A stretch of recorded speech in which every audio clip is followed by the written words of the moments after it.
Hey, it's Broken Office Chair, a podcast produced by Alternatives. Broken Office Chair is hosted by Alternatives Executive Director Bessie Alcantara. Bessie is a Chicago native, first-generation Salvadoran Mexican-American who's passionate about dismantling systemic racism. In each episode, Bessie will be joined by her friends and colleagues who are ready to speak candidly about their experiences as people of color in their various professions. In the episodes, they'll address topics such as issues in the nonprofit sector, racial equity, DEI in practice, and much, much more. So stay tuned. All right. So today I am joined by Sufyan Sohel. Thank you for being here today. Kick it off by you telling us a little bit about what your work is and how you fell into it. Absolutely. Bessie, thank you so much for having me on this podcast. I'm excited to be here. I am the Chief Operating Officer and General Counsel at Resilience Force. We're a not-profit organization aimed to train and advocate for workers who rebuild after climate disasters. The idea of the organization came after Hurricane Katrina, when we saw thousands of migrant workers traveling to New Orleans to help rebuild the city after the storm that devastated it. And at that time, I think we in America thought that this was a once-in-a-generation sort of incident.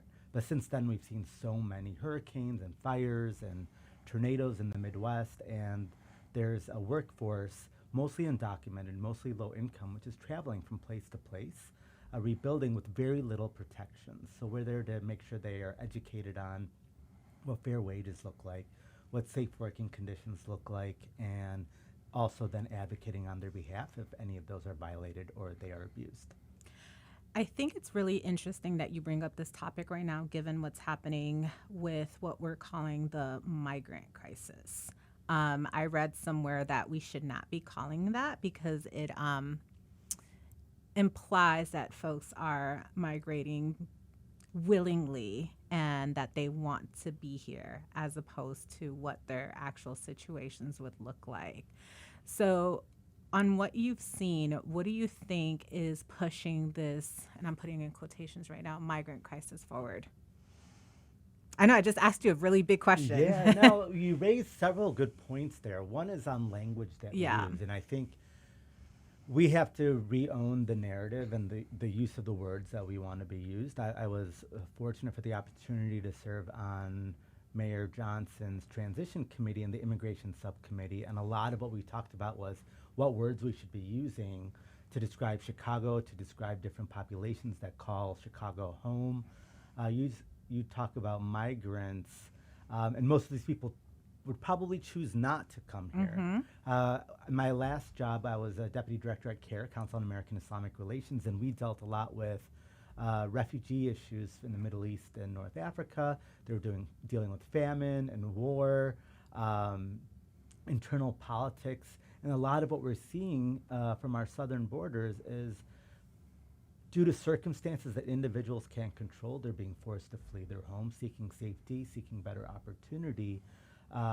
But because of the political nature of some of these situations,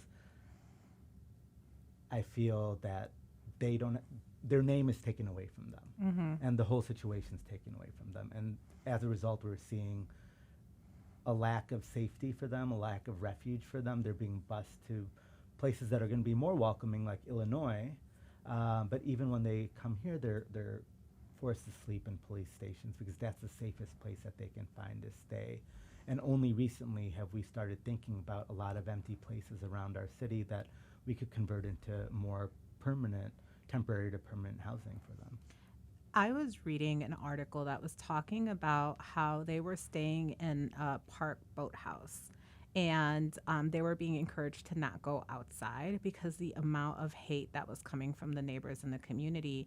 And I think it echoes a lot of what we're seeing right now. For me, my earliest memory of seeing this type of immigrant backlash was during the Trump elections. I know it started way before then, but for some reason, that's when it really came up. What impacted me about the Trump election was he was talking about birthright citizenship in particular. And I was like, oh my God, that's me. Like, usually I don't hear myself in some of these narratives. And so that was one of the moments of which out of many, that kind of stand out as a core memory. With that being said, what do you think is happening that is contribute to so much hate toward this population? You keep asking amazing questions, very loaded, deep questions, and I appreciate you for that. I should have brought the drinks. I'm telling you, ready to go. I think we live in societies where there's a lot of misinformation out there. I feel we live in, immigrant communities, vulnerable communities faced hate, but what I think before the Trump election in 2016, but what I saw from my opinion is became a lot more normalized and okay to visibly, publicly hate. And the argument that is often used is if we support community A, it's going to take away from community B. And we're seeing that in Chicago right now with certain communities being like, all right, we're going to support these migrants, quote unquote. What about my community? We're here. We need food. We need housing. We need all these resources, but you're giving them to them. And I think we saw that a lot in 2015, 2016 is who are these people who want to come to our country? We don't know anything about them. They're going to take your jobs. They're going to take money away from you. They're going to take your homes away from you. And all it is pandering to these different bases without properly educating or informing them of what the reality is out there. I want to go on so many different directions right now. This is really tough because I was like, do I go around the education standpoint? But there's a couple of things here, and you and I talked a little bit about this. I think from my perspective, a lot of what happens is that we are not good at teaching history outside of that very comfortable white-centered history, right? And so for me, when folks are like, they don't deserve these resources, we have citizens right here at home that need them, I was like, well, who do you think destabilized? Because my family's from Central America, right? So who do you think destabilized these countries that created the situation that now folks need to migrate? And I talk about my personal story quite a bit because one of the things I learned really young is that if it were up to my mom, I don't think she'd be here. And she's from El Salvador, which was extremely war-torn when she migrated, right? And so even now, she bought a house and she plans to go back there for retirement because her dream has always been to go back home. Oh, that's so great. Right. And so that to me just says how much she didn't want to be here, but her country was so destabilized and took such a long time to build that she was here. And so I want to talk to you a little bit because I know you have experience overseas about other examples of where you've seen U.S. involvement and what it plays into and the narrative that we hear here. Pick whichever. I know there's so many to pick from. You could pick whatever. So many, but you talk about a bigger problem that mankind and the history of mankind has seen in the last 100 years specifically is we came to this country, forcefully migrated the indigenous population, which slowly eradicated them. We had the forced transatlantic slave trade. You look at my family's from India. I worked a lot with the Muslim population, predominantly from Middle East Arab speaking country. In each of those situations, colonizers went in. They had control over India for a couple hundred years, and then when they were forced out, let's split this country. And now what you see is the current tensions between India, Pakistan, Bangladesh, and all that's resulted from that. You look at the Middle East, and you had the Ottoman Empire until World War I, and it was arbitrary French and British clerks who were like, this is going to be a country now, and this is going to be a country now, and this is going to be a country now, without real thought or rhyme or reason, splitting up languages, families, cultures, faith traditions, which has resulted in so many years of destabilized regions of our world, which continue again till today. And I think we go into places maybe and I say we as the West go right. into places for opportunity, power, political gain, and oftentimes when we leave, we don't care what we leave behind, which leads to a bigger mess.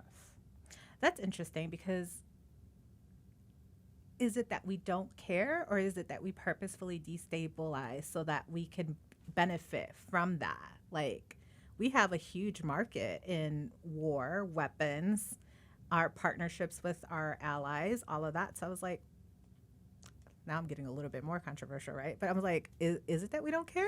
No, you're right. We don't care about what we leave behind Yeah. because of what we gain from What we leaving gain that way. from it, right? And I'm like looking at what's happening in Israel right now in particular. One of the things that has always been mind blowing. So, Israel is really interesting to me because I was actually there a few years ago, and I was there and I messaged a friend of mine who was living in Oman at the time, and I was like, "Oh, I'm in Israel." I'm like right next door, and he was like, "What are you doing in that apartheid?" And I was like, "Wait, what?" Because the U.S. tends to be very pro-Israel, right? So I was like, "Wait, what?" And so after he said that, I started looking into it and I realized that I've never learned that story. And it's recent, it's in the 60s, right, of what happened there. And I think that is such a really good example because of how we portray that, and it furthers the agenda around who folks who are Muslims are. And we don't tell the entire story here. And stories are often told by the winners, those in power. A fact I just stumbled upon in the last couple of days is the United States has more Holocaust museums than it does, like more than so many other countries combined, including Germany, Europe, and there's only like a handful of museums in reflection of the slavery that we had in this country. Why are we so scared to acknowledge our own histories, our own truths, no matter how evil they are? And you look at Europe, especially Germany, which has, since World War II, a long tradition of teaching about the wrongs that it committed during World War II and before, under the Nazi regime, having memorials in the middle of their capital city to commemorate all the lives that lost. But here, we're seeing such a pushback, even today, from the governor of Florida, who's like, we have to skew the way we're going to talk about slavery and black lives in America. Not only skew, but they're actually trying to teach that folks got that people who were enslaved benefited that transferable skills from it, right? That's wild to me. If you're enjoying this episode, we have a few upcoming events that will be perfect for you. Join Alternatives and Broken Office Chair on October 5th at Chicago United for Equity for our second Cocktails and Complicity event. Guest speakers Ayoka Samuels and Leslie Honore from Broken Office Chair Season 1 will join Bessie in discussing the complex dynamics that perpetuate inequality in the nonprofit sector, such as being a woman of color in nonprofit leadership, the nonprofit industrial complex, the intersection of capitalism and philanthropy, and much more. Come enjoy a cocktail, network with nonprofit friends, and engage in these much-needed conversations. The link to RSVP will be in the show's notes. Have you been personally impacted by a toxic nonprofit? Do you have a nonprofit horror story you're dying to share? Then join us for Nightmare Before Christmas, an in-person open mic night where nonprofit friends can gather and share horror stories about navigating the nonprofit industrial complex. Come prepared with your favorite story, poem, or song about the terrors of funder site visits, annual appeals, audits, and more. We invite you to share a drink with colleagues and revel in the joys of nonprofit life. The link to RSVP will also be in the show's notes. And now back to the show. Wild to me. But you let that go unchecked, and that becomes a new narrative. That's what's heard and remembered unless people keep fighting back against that truth. And I think we see something very similar in Israel is for so long, Palestinians were oppressed and were silenced, and there were groups here who were trying to be a voice from them. But now we're seeing more and more people realize what's happening there is there's many injustices happening there, and willing to speak out against it. And it's not always, it's not an either or, right? You can have Jewish friends but still speak out against injustice. And sometimes in some of the work I do internationally, I'm asked to pick. Right. But it's not that simple. Like, I can speak out again. I can love America and being American, but I can still say that these are things wrong with my country and how we're oppressing people in different ways. Why can I not do that with other countries? Do you remember how Michelle Obama came under attack for that? Yeah, during the election. But When I was in Vietnam, one of the things that stood out to me is that they have a museum. Have you been there yet? No, I have not. So they have a museum, and the first floor is letters. The whole thing is just letters from all over the world to the U.S., asking the U.S. to pull out of the war. And then the third floor is this really large mural-sized photography of the effects of orange gas on children, on the elderly, on like the devastation from the war. And I remember when I was traveling with somebody who was American, and she had to leave the third floor because it was too much for her, because we're not used to seeing these images, and to be on the side of the folks who perpetrated so much harm, it was just too much. And I have these stories over and over again when I traveled to South Africa, learning that the U.S. government funded the apartheid in South Africa, right? And when they finally figured out that they were wrong for funding it. And also, I was in the killing fields in Cambodia. And so each time I would listen to the tour, and one of the things that stood out to me is how these events escalated. And then the narrator of whatever tour would always say, "We never thought that this could happen here." And that's, I think, the reality sometimes of being American is we turn a blind eye to all that we've done in terms of proclaiming ourselves as the land of the free, home of the brave, land of opportunity. All these people want to call us home. My parents immigrated from India to create a better life for themselves and their family. That's the story that we keep perpetuating and putting out there, turning a blind eye to the horrors and evils that we may be committing elsewhere in the promotion of concepts of peace and democracy and other such things. And there's dark truths behind it. I think too, with my parents also being immigrants, it was a hard thing for me to accept, because in my mind, I was always raised with everything you have here is way better than what you would have had in El Salvador. And that's always been my thing. Like my quality of life is so much better because I was born here. And I remember having to come around to reconcile that we could be awful, and also I get to benefit from being here. And I think that what I came to was that a lot of times we have to hold on to our notion of what the American dream is, because if we accept that it's not true, right, then what did our families sacrifice so much for? I'm with you. I think we are still this country of hope. I think we are one of those few places where we can speak up. We can sit here and critique our government on this podcast and actions and be protected from reaction from government forces, where a lot of places around the world we wouldn't be able to do this. But I think the world is starting to see through some of the falsities we project. Have you ever seen the show Newsroom? No. It's great. Jeff Daniels plays a news anchor. In the first episode, it's asked why the student at Northwestern, what makes America the greatest country in the world? And one person, I've seen that clip. Yes, continue. Right, and one person's like freedom. One person says like bravery or something like that, and he says freedom and bravery, and they hold him to answer it.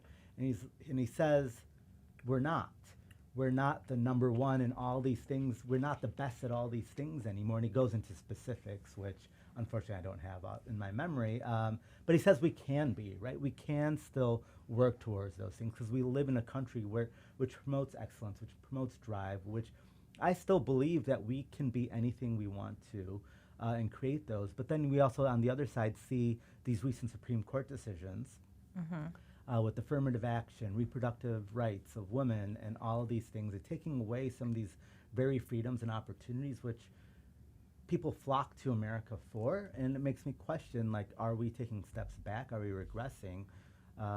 And are we still this shiny beacon on a hill that people are flocking to? I went to citizenship swearing ceremony for one of my Canadian friends. Okay. And it was funny. I'm like, why do you want to be a U.S. citizen? You're right. If you have Canada, like, yeah, you guys are great.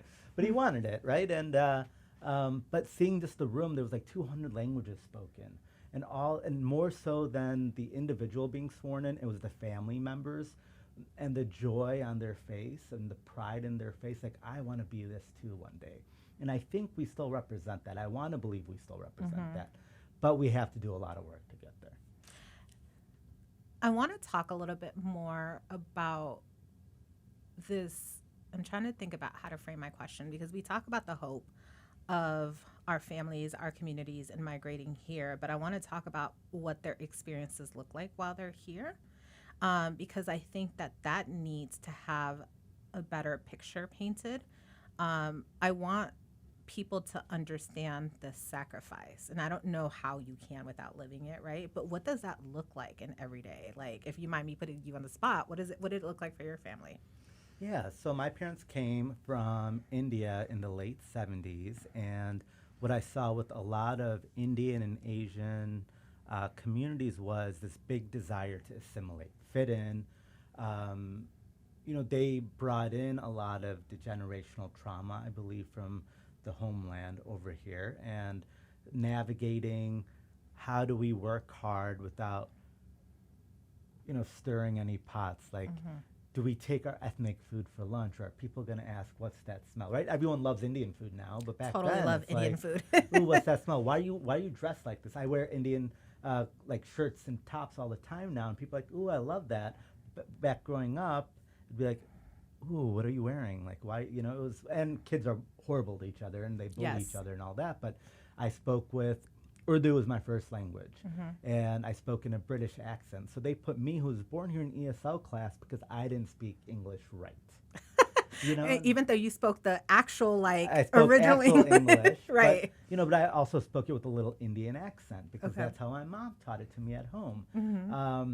But that wasn't good enough for my suburban Chicago elementary school, right? So what are you're otherizing me from day one, showing me that I'm different than you are, and that has persisted. I think many of us of color are still often seen as others. That they're asked, where are you from? I could be here. I was born and raised here, but they don't see me as American.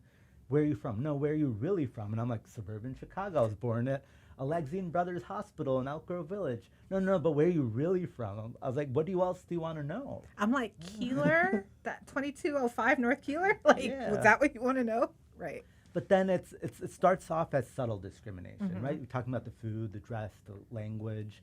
What we saw in the Trump election was that being more normalized and calling things out more.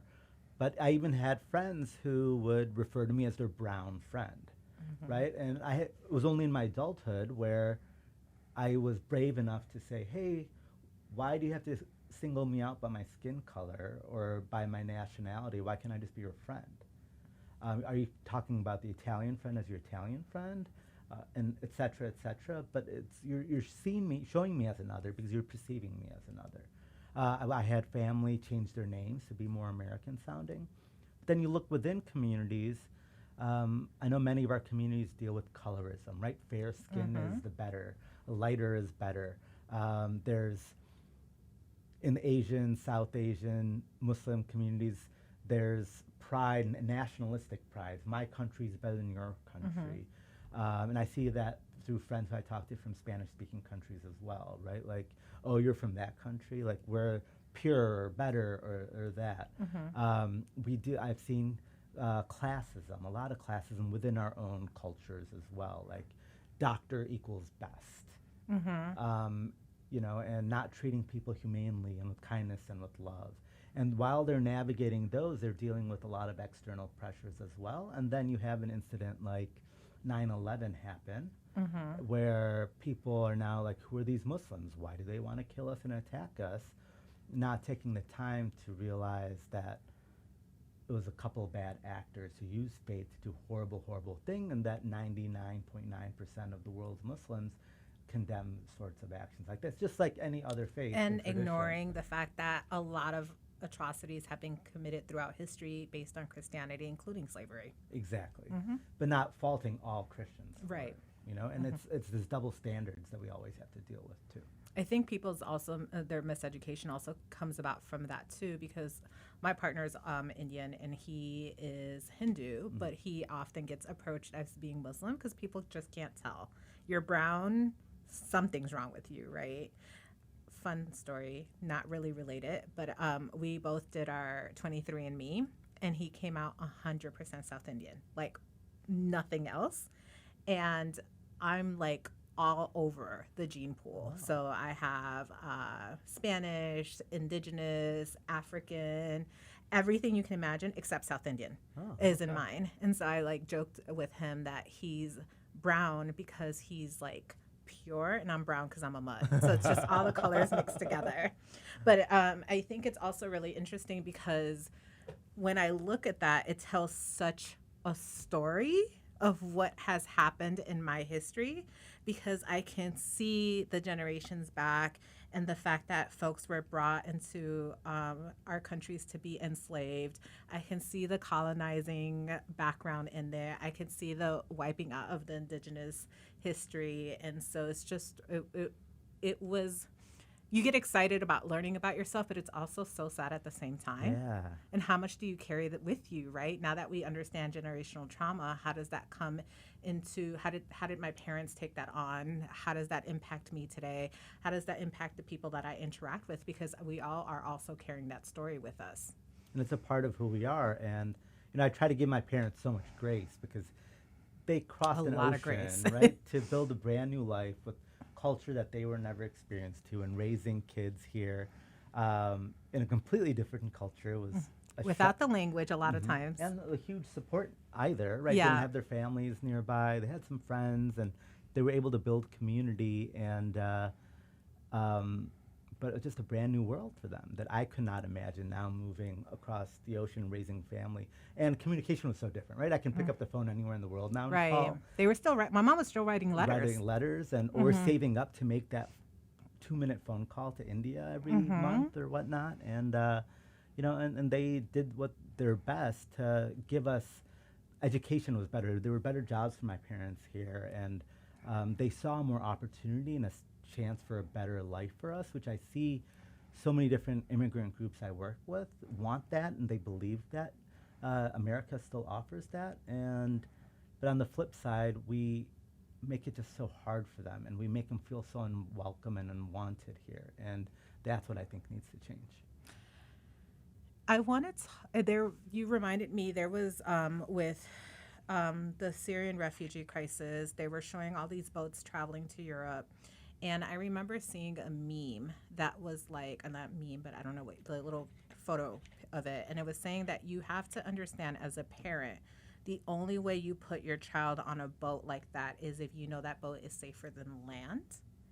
And there was something about that quote that really stuck out to me because if we've all seen those pictures, those boats are horrific. They constantly flip, people die on them, and parents are putting their babies on there.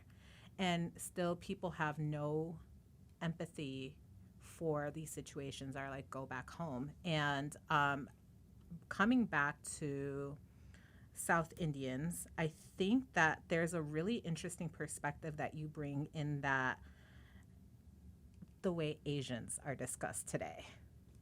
You want to talk a little bit about that? Yeah, I want to just touch on the refugee migrant issue. Is the world stopped when this boat looking to visit the Titanic? Yes. The world stopped. Like, everyone's like, oh, praying for them that they get back safely, and unfortunately, like, it didn't happen, right? And and you know, I pray for them and their families, and definitely serious. But where's that love in the world for these people constantly fleeing war-torn, famine-ridden countries, just trying to be alive? And where is that love and grace that we want? And you know, it's I think I shared the story with you when we first spoke. Was I went on this exchange program with Hamburg, Germany, and I went. A bunch of Chicagoans went to Hamburg, and you know, I came in with my American ego and was like, "Yeah, Chicago. We had 200 Syrian refugees back in 2016." Yeah. And my friends in Hamburg were like, "We have 60,000 just in that one city." And just showing how much more welcoming some other places in the world have been, how much more of a heart that they've opened up to allow these people in, and how much more that we can and should be able to do. Because again, as we said first off, these people don't want to leave. Like, my Syrian friends who are refugees, would love nothing more than to still be in Syria. But it's just not a place that's safe for them or their families. Now, you're asking about Asians and the way we talk about Asians, right? And I think Asians in a city like Chicago, the broader Asian community is like not thought about, not talked about. You have Chinatown, you have Devon Avenue for Indian and Pakistani food. But then you have something like COVID hit. And what happens is we all want someone to blame. So, of course, it's the Chinese and Wuhan virus. We saw so many restaurants and stores close, both in Chinatown, Rogers Park, other Asian heavy communities uptown around the city. We saw a lot of blaming. We saw a lot of violence targeted towards Asian communities. And the problem is, not that I'll state what the problem is, people can't tell different Asian communities apart. But that shouldn't be the thing. Just like your partner, like, it doesn't matter that he's not Muslim. He shouldn't be facing that anyway, and no Muslim should be facing that, period. We saw a lot of Sikh Americans right after 9/11 who wear the turban, who were attacked because people perceived them to be Muslim. And they're like, we're not, but that doesn't matter. Like, none of us should be experiencing hate. And so much increase in violence, so much increase in the slander and dehumanization of Asian communities in early 2020, and which is continuing at higher rates now than it was pre-pandemic. And it's really changed the landscape of how Asians are perceived.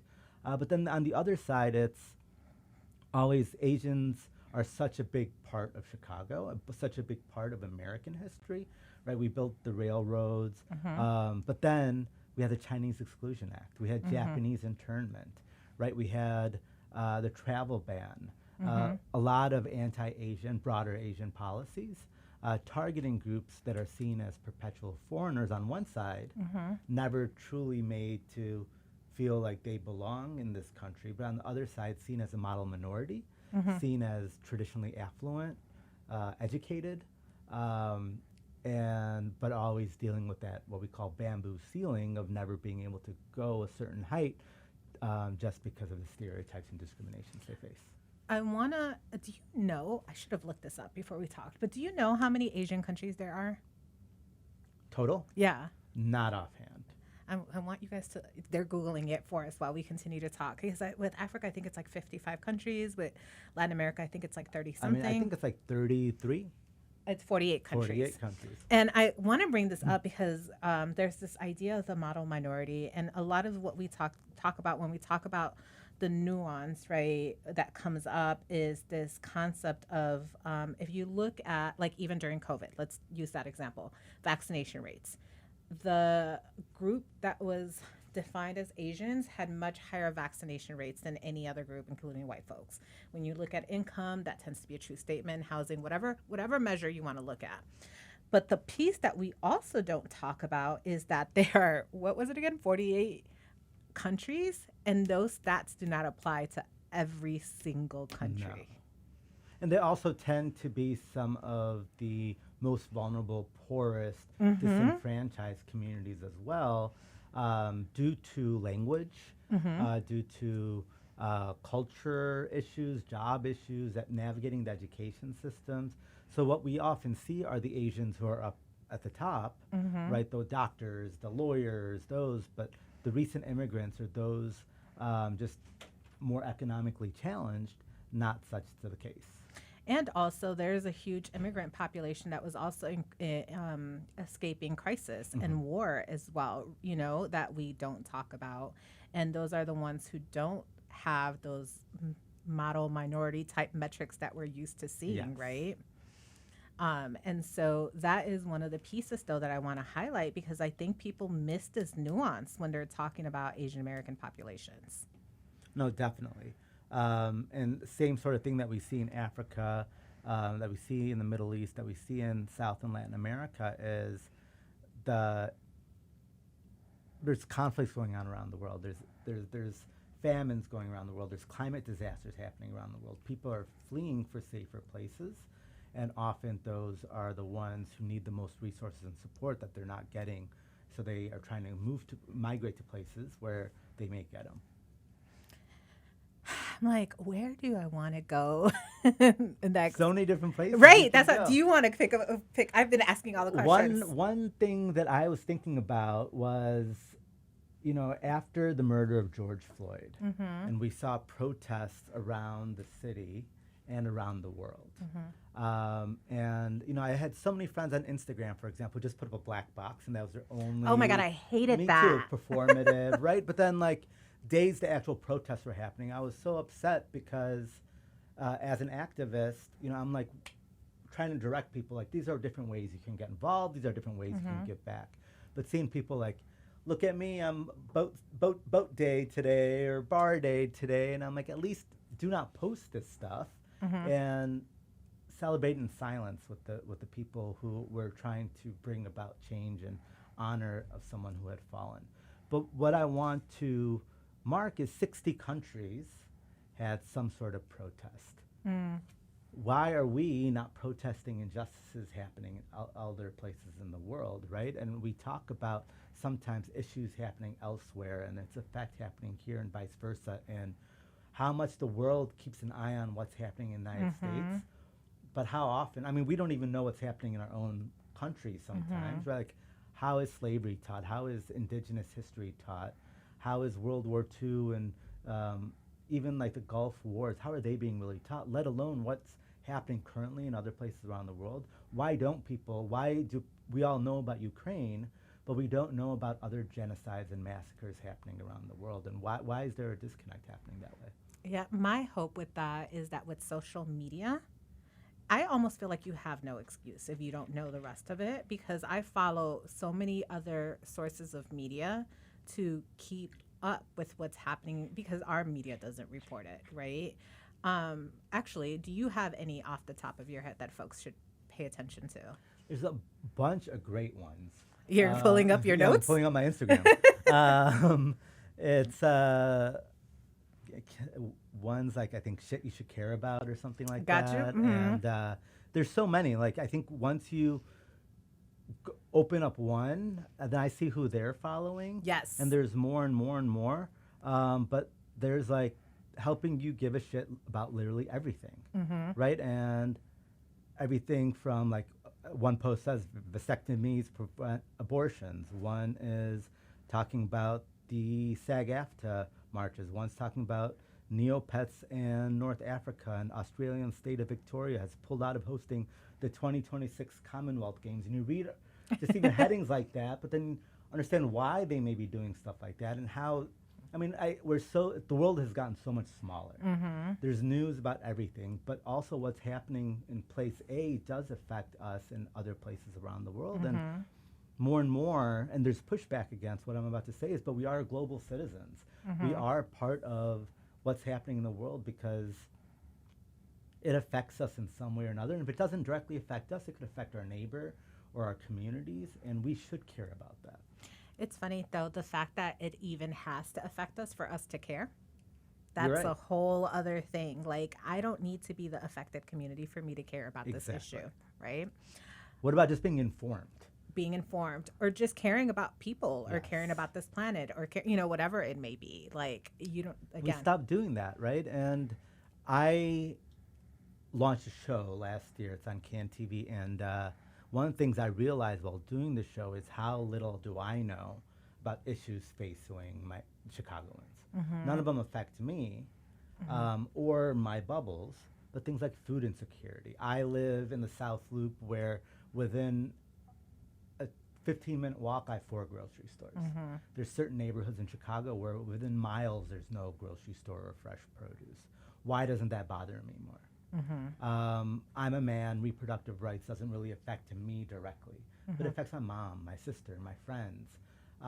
Why am I not getting engaged more in issues like that? Everything from domestic violence to that, just being able to learn about it. One of the most impactful shows for me was a man who had spent 20 years in prison and talking about the issues he faced trying to just come back into society and the prejudice he experienced.